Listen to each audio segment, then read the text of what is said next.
নমস্কার বন্ধুরা, welcome to আরকে sports. তো গাইস, এই ভিডিওতে আজকে কথা বলবো গতকাল যে ডার্বি ম্যাচটা হয়ে গেছে সেই ম্যাচ হওয়ার পর প্রেস কনফারেন্সে কোচ মালিনা, অস্কার ব্রুজন এছাড়া মোহনবাগান দলের কিছু ফুটবলাররা কী বলেছেন সেটা নিয়েই তোমাদেরকে কিন্তু এই ভিডিওতে আপডেট দেব এবং একটা বিশাল বড় ট্রান্সফার আপডেটও শেয়ার করার রয়েছে। তো প্রথমেই তোমাদেরকে বলি কোচ মালিনা এই ম্যাচ জেতার পর কি বলেছেন।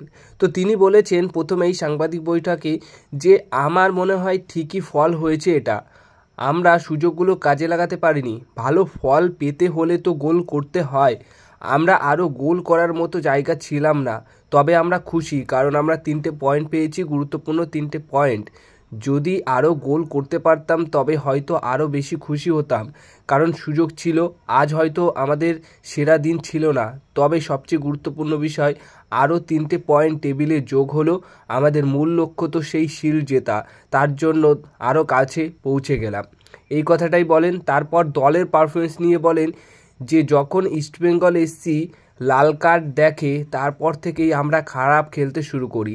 একজন বাড়তি খেলোয়াড় থাকা সত্ত্বেও আমাদের পারফরমেন্সের স্তর নেমে যায় এবং আমরা ভালো খেলতে পারিনি। তবুও আমাদের কিছু কাউন্টার অ্যাটাক এবং ভালো কিছু সুযোগ ছিল যেখানে আরও গোল আসতে পারতো বা করতে পারতাম।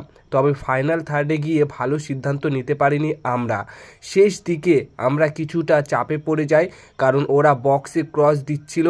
তবে আমাদের দুই সেন্টার ব্যাক, ফুল ব্যাক এবং গোলকিপার চমৎকার খেলেছে। সত্যি বলতে ইস্টবেঙ্গল গোল করার বা ম্যাচ ড্র করার তেমন বড় সুযোগ পায়নি, এই ব্যাপারটা আমি নিয়ন্ত্রণ করতে পেরেছি। তো এইরকম দুটো কথা বলেন অবশ্যই কোচ মালিনা এই ম্যাচ শেষ হওয়ার পর। তো এবার তোমাদেরকে জানাই ইস্টবেঙ্গল এফসি দলের কোচ অস্কার ব্রুজন তিনি কি বলেছেন। তো অস্কার ব্রুজন বলেন, আজ আমাদের ম্যাচের পরিকল্পনা প্রায় নিখুঁতভাবে কাজ করেছে, তবে শেষেরটুকু বাদে যখন খেলা ওপেন হয়ে যায় আমরা ওদের প্রত্যেক জায়গায় আটকেছি। সমস্ত ফাঁকা জায়গাগুলো বন্ধ করতে পেরেছি, বিশেষত উইংয়ে যা মনবীর সিং, লিস্টন কোলাসোদের কাজ কঠিন করে তোলে। 3 সেন্টার ব্যাক ও 3 মিডফিল্ডার নিয়েও মাঝমাঠে খেলার নিয়ন্ত্রণ নিতে পারেনি মোহনবাগান। বড় কোনো সুযোগ ওরা তৈরি করতে পারেনি। তাই আমি আবারও বলছি, আমরা সঠিক পথ ধরেই সামনের দিকে এগিয়ে যাচ্ছি, এরকম একটা কথা বলেন অস্কার ব্রুজন।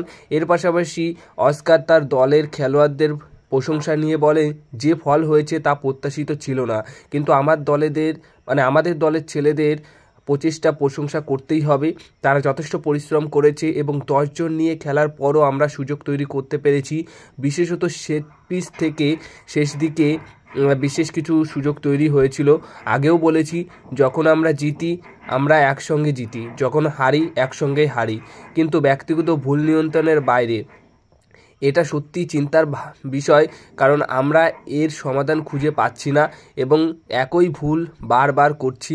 আজ থেকে একই ভুল হয়েছে, আজ সেই একই ভুলটাই হয়েছে যা আমাদের মুম্বাই সিটি এফসির বিরুদ্ধে হারিয়েছিল। তো এরকম একটা কথা তিনি বলেন। এছাড়াও সবশেষে আর একটা কথা তিনি উল্লেখ করেন, সেটা হচ্ছে একটা পেনাল্টি তারা পেয়েছিল না, যেটা আপুয়ার হাতে লেগেছিল। তো সেইখান থেকে হ্যান্ডবল হয়ে ওটা পেনাল্টি পেতে পারতো ইস্টবেঙ্গল এফসি দল এবং পেনাল্টি ছিল, সেটা তো পায়নি। তো সেই বিষয়টা নিয়ে বলেন যে রেফারির মান খুবই খারাপ। রেফারি এই রকম ভুল এত কাছ থেকে দেখে কিভাবে ভুল সিদ্ধান্ত নেয় সেটাই আমার জানা নেই, কিন্তু রেফারির উপর কিছু বলার নেই। রেফারি যা সিদ্ধান্ত নেবে সেটা মেনে নিতে হবে, কিন্তু ওটা অবশ্যই আমাদের পেনাল্টি ছিল, আমরা একটা পেনাল্টি পেতে পারতাম। প্রতি ম্যাচেই কম বেশি আমাদের রেফারি নিয়ে ভুগতে হচ্ছে, এরকম একটা কথাও কিন্তু অস্কার ব্রুজন উল্লেখ করেন। তো একটা কথা কি, অবশ্যই এই ডার্বি ম্যাচে পেনাল্টি পেতে পারতো ইস্টবেঙ্গল এফসি দল, যেটা আপুয়ার হাতে লেগেছিল, হ্যান্ডবল হয়েছিল, কিন্তু সেটা রেফারি দেয়নি। কিন্তু এটাও মাথায় রাখতে হবে, যখন প্রথম ডার্বি ম্যাচ হয়েছিল এই আইএসএল সিজন 11-এর, তখন কিন্তু গ্রেগ স্টুয়ার্টও একটা পেনাল্টি পেতে পারতো। আনোয়ার আলী কিন্তু নিখুঁতভাবে একটা কড়া ট্যাকেল করেছিল বা একটা ট্যাকেল করেছিল বক্সের ভেতরে, সেখান থেকে কিন্তু গ্রেগ স্টুয়ার্ট ওখান থেকে একটা পেনাল্টি পেতেই পারতো। ফাউল হয়েছিল, কিন্তু সেই পেনাল্টি বা ফাউল সেটা কিন্তু দিয়েছিল না রেফারি। তো আমার মনে হয় যে সেই ম্যাচেও ভুল হয়েছে, এই ম্যাচেও ভুল হয়েছে, কিন্তু দিনের শেষে যারা গোল করবে অন্যান্যভাবে, অন্য সুযোগগুলোকে কাজে লাগিয়ে গোল করবে, তারাই তো ম্যাচ জিতবে। ম্যাচ না জিতলে এরকম অনেক কথায় ওঠে, অনেক প্রশ্ন ওঠে যে এটার কারণে হেরেছি, ওটার কারণে হেরেছি, এই পেনাল্টিটা দিতে পারতো, এটা রেড কার্ড ছিল না, এটা ইয়েলো কার্ড ছিল, এরকম অনেক প্রশ্নই উঠবে। তো সেই রকমই উঠছে, কিন্তু এই ডার্বি ম্যাচেও রেফারির ভুল হয়েছে, ওই ডার্বি ম্যাচেও রেফারির ভুল হয়েছিল পেনাল্টির ক্ষেত্রে। তো এবার তোমাদেরকে বলি যে ক্যাপ্টেন শুভাশিস বোস তিনি কি বলেছেন। তো দেখো, ক্যাপ্টেন শুভাশিস বোস এই ডার্বি ম্যাচ শেষ হওয়ার পর তিনি বলেন যে আমাদের কাছে বিশাল বড় একটা সুযোগ ছিল, 5 গোলের রেকর্ড, ডার্বিতে 5 গোলের রেকর্ড নিয়ে একটা রেকর্ড ভাঙার একটা সুযোগ ছিল, কিন্তু সেটা আমরা করতে পারিনি। অনেক সুযোগ তৈরি করেও আমরা সেইভাবে সুযোগ কাজে লাগাতে পারিনি। আজকে আমরা তেমন ভালো খেলতে পারিনি, কিন্তু যে সমস্ত সুযোগগুলো পেয়েছিলাম সেই সুযোগ কাজে লাগিয়ে অবশ্যই একটা 5 গোলের মার্জিনে ম্যাচটা আমাদের জেতা উচিত ছিল। তো আমাদের ভুল আছে, আমাদের সেরাটা আমরা দিতে পারিনি। দিনের শেষে 3টে পয়েন্ট পেয়েছি, এটাতে খুশি, কিন্তু অবশ্যই আমাদের কাছে সেই রকম একটা সুযোগ ছিল যে 5 গোলের একটা রেকর্ড করার ডার্বিতে। তো এরকম একটা কথা বলেন শুভাশিস বোস। সত্যিই আজকে যে সুযোগটা পেয়েছিল ডার্বি ম্যাচে, সেখান থেকে কিন্তু অবশ্যই এই রেকর্ডটা হয়েই যেত, কিন্তু করতে পারিনি। এবার জ্যামি ম্যাকলারেন তিনি কি বলেছেন। তো অবশ্যই জ্যামি ম্যাকলারেন কিন্তু প্লেয়ার অফ দ্য ম্যাচ হয়েছেন। আর একটা কথা কি, এই জ্যামি ম্যাকলারেন গত ডার্বি ম্যাচেও গোল করেছেন এবং এই ফিরতি ডার্বি ম্যাচেও গোল করেছেন। তো ডার্বি ম্যাচের একটা নতুন নায়ককে কিন্তু আমরা দেখতে পাচ্ছি, আর বড় ম্যাচের বড় প্লেয়ার, তাকে মানতেই হবে। তো তিনি বলেন অবশ্যই ডার্বি ম্যাচটা আমাদের জন্য খুবই ইম্পর্টেন্ট ম্যাচ ছিল। প্রতি ম্যাচেই গোল করার জন্য, গোল করানোর জন্য চেষ্টা করি, কিন্তু কোনো কোনো ম্যাচে হয়, কোনো কোনো ম্যাচে হয় না, কিন্তু নিজের 100% দেওয়ার চেষ্টা আমাদের থাকে এবং আমরা সেটা সবাই দিয়ে থাকি। তো সেই কাজটা আমিও করি এবং গোল করার মতো সুযোগ পেলে অবশ্যই গোল করার চেষ্টা করি। তো ডার্বি ম্যাচটা কেমন, কী ধরনের ম্যাচ আমি অনেক দিন আগেই টের পেয়েছি। প্রথম ডার্বি ম্যাচ খেলেছি, সেখানেও গোল করেছি, এবং এই ডার্বি ম্যাচের গুরুত্বটা আমি আস্তে আস্তে বুঝতে শুরু করেছি। তাই ডার্বি ম্যাচে গোল করতে পেরে আমি খুবই খুশি। সমর্থকদের দিনের শেষে হাসি ফোটাতে পেরেছি, এটাতেও খুশি। এবং সবচেয়ে বড় কথা, আমাদের কাছে 3টে পয়েন্ট এসেছে।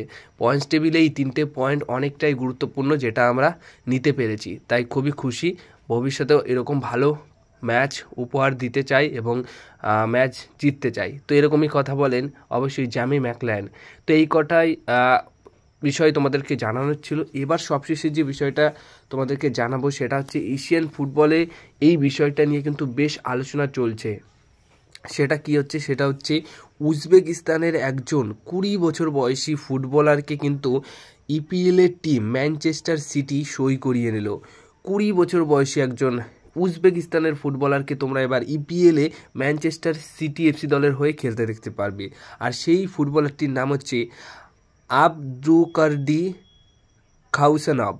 আব্দুকাদির খাউসানভ, যিনি কিনা রিসেন্ট টাইমে ইন্ডিয়ার এগেনস্টে উজবেকিস্তান দলের হয়ে খেলে গেছেন। তোমরা ফটোতে দেখতেই পাচ্ছ যে থাপার সাথে তার একটা ফটো রয়েছে, যেখানে ইন্ডিয়া ভার্সেস উজবেকিস্তানের ম্যাচ হয়েছিল, সেখানে কিন্তু খেলছে সেই ফুটবলারটি। তো 20 বছর বয়সে সে সুযোগ পেয়ে গেল ম্যানচেস্টার সিটি এফসি দলের হয়ে খেলার, তাও আবার ইপিএলে। তাহলে বুঝতেই পারছো যে এশিয়ান ফুটবলে এটা নিয়ে কেন আলোচনা হবে না। যেখানে আমাদের ইন্ডিয়ান টিমেও যদি এত ভালো ফুটবলাররা থাকতো বা খেলতো ইন্ডিয়ান ফুটবল, তাহলে ইন্ডিয়ান ফুটবল থেকেও কিন্তু অনেক প্লেয়ার বাইরে খেলতে পারতো।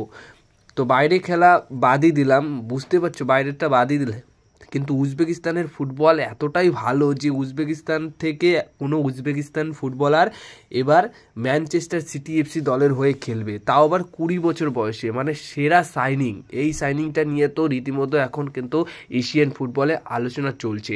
তাহলে কতটা ভালো পারফরমেন্স এই উজবেকিস্তান ফুটবলারটি করছে, যার কারণে তিনি ম্যানচেস্টার সিটি মতো দলের একটি ক্লাবের প্রস্তাব পেয়ে সেখানে সই করলো, প্লাস 20 বছর বয়সে সে সেখানে খেলবে।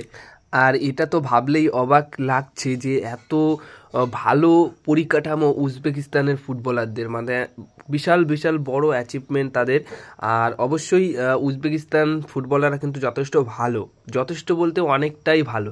কারণ বেঙ্গালুরু এফসি দলের এগেনস্টে মোহামেডান যে জয়টা পেয়েছিল, সেখানে কিন্তু কাসিমভ বলে একটা উজবেকিস্তান ফুটবলার কিন্তু সেরা একটা ফ্রি কিকে গোল করেছিল। তাহলে উজবেকিস্তানের ফুটবলারদের কিন্তু কোয়ালিটি আছে, আর কোয়ালিটি আছে বলেই তারা আজকে বড় বড় ক্লাবে খেলছে। আর এই প্লেয়ারটির সদ্য ইন্ডিয়ার এগেনস্টে ম্যাচ খেলেছিল, সেই প্লেয়ারটি 20 বছর বয়সে ম্যানচেস্টার সিটিতে সই করলো, বিশাল বড় একটা ব্যাপার। তো এটাই তোমাদেরকে জানানোর ছিল। তো এখন যেটা বলার সেটা হচ্ছে এশিয়ান ফুটবলে তো উজবেকিস্তান তো বিশাল বড় একটা দল, তো সেখানে ইন্ডিয়া টিমেরও এরকম কিছু করার দরকার। ইন্ডিয়ান টিমেরও সময় এসেছে, আর কতদিন ধরে এরকম চলবে, এবার কিছু একটা কিন্তু করার অবশ্যই দরকার। তো এই বিষয়টা নিয়ে তোমাদের কি মতামত সেটা কিন্তু কমেন্ট বক্সে জানিও।